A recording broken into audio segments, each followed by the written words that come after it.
gronfa datblygu eiddo de-orllewin Cymru, gyllid mwyn alluogi'r datblygiad o 4 ar 10 safle busnes safon uchel ar draws ranbarth dinas Bai Abertawe. Nod y prosiect oedd i ddarparu fuddsoddiad a chyfleoedd cyflogaeth ar safleoedd strategol allweddol.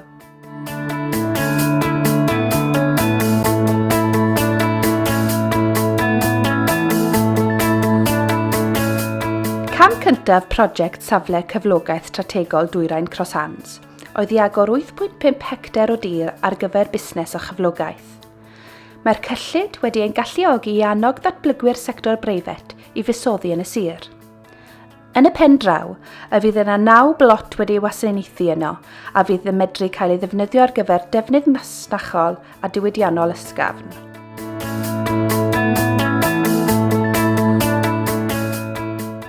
Ni wedi gwella'r system ganfi yng nghanol y dref a ni wedi gwella'r sgwâr canol y dref gan roi gwaith celf pobasol a system mince newydd yngo.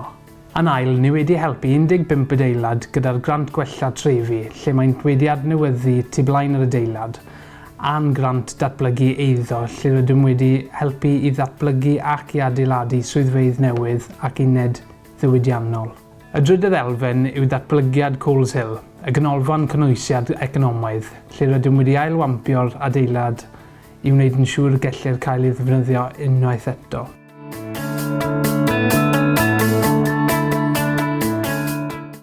I'm very pleased to say that we received funding from the local investment fund in Carmarthenshire. We are an indoor cycling performance studio, but with the funding it enabled us to open our athletes laboratory a lot earlier than we anticipated, which made the whole proposition very exciting, and we're very grateful to them for the investment.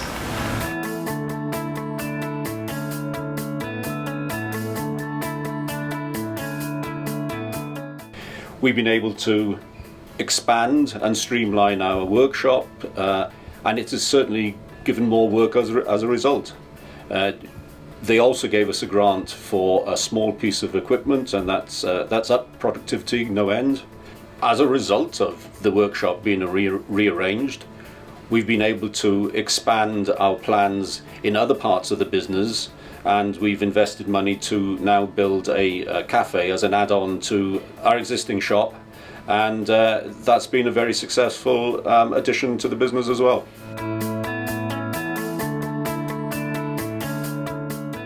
The Ewropeaidd project was instrumental really in us employing many individuals who were unemployed for a significant period of time. Generally speaking, those people will struggle to get back into work because they're just not ready to enter. They need significant support, assistance with their CVs, mentoring as well, just to get them ready and build their confidence really to start thinking about getting back into work. The programme really helped us nurse those people through the initial sort of transition period of getting back into work. And we're delighted with the outcomes because many of those individuals are still working with us today and contributing towards projects in the future. There was lots of job application filling in. That we went on computers, did my maths and literacy again to get higher qualifications. We did things like manual handling, all in relation to getting another job within my position. The staff have been totally helpful on both sides, within the company and workways. And it's absolutely fantastic help. Great to be back in the work.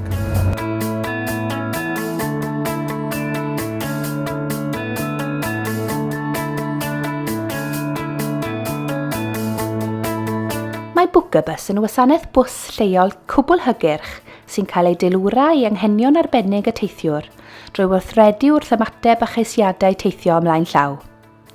Mae'n galluogi pobl sy'n byw yn ardaloedd gwledig Sir Gâr cael mynediad at waith, gofal iechyd, gwasanaethau ac hyfforddiant lleol. Mae'r gwasanaeth yn rhedeg o 7 y bore neu 7 yr hwyr ac yn galluogi pobl i deithio rhwng trefi a phentrefi gwledig neu hymellach i ffwrdd drwy gwasanaethau gysylltiadol y brif linell. It's a brilliant service and the drivers are really nice and I'd be really stuck without it. Roedd cymunedau sy'n cydweithio yn brosiect rhanbarthol dros ardal de-orllewin Cymru. Cafodd ei sefydlu i helpu mentrau cymdeithasol a sefydliadau trydydd sector fod yn fwy gynaliadwy drwy ddatblygu masnach a chyfleoedd cyflogaeth lleol. It's been set up with a view to helping adults with learning disabilities in and around Ammanford to be given opportunities to learn catering, front of house. It's smooth, gives a lot of people a lot of chances to grow as a person and as a worker.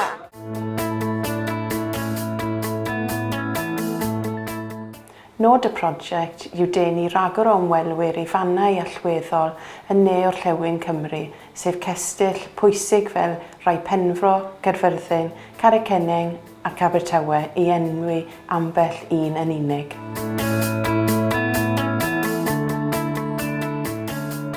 The project enabled us to do a new interpretation and presentation of Carmarthenshire's Roman history. Some of the things we've managed to do by some new museum standard cases. We'll show some of the artifacts, especially the 3,000 Roman coins that were discovered in a hoard in Larne in southwest Carmarthenshire about 8 years ago.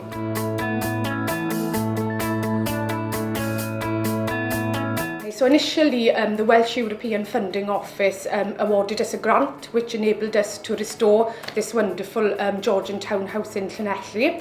And once we opened then, they gave us a further grant which enabled us to complete a digital project throughout the house, which is very interactive for visitors that come along and makes the experience even better.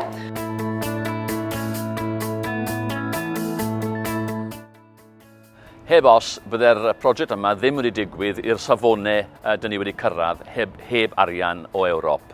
Yn ogystal, mae'r arian o Ewrop wedi galluogi ni i anelu at safonau ac i weithio fel tîm mewnol mewn ffordd bydden ni byth wedi gwneud heb y cefnogaeth o Ewrop.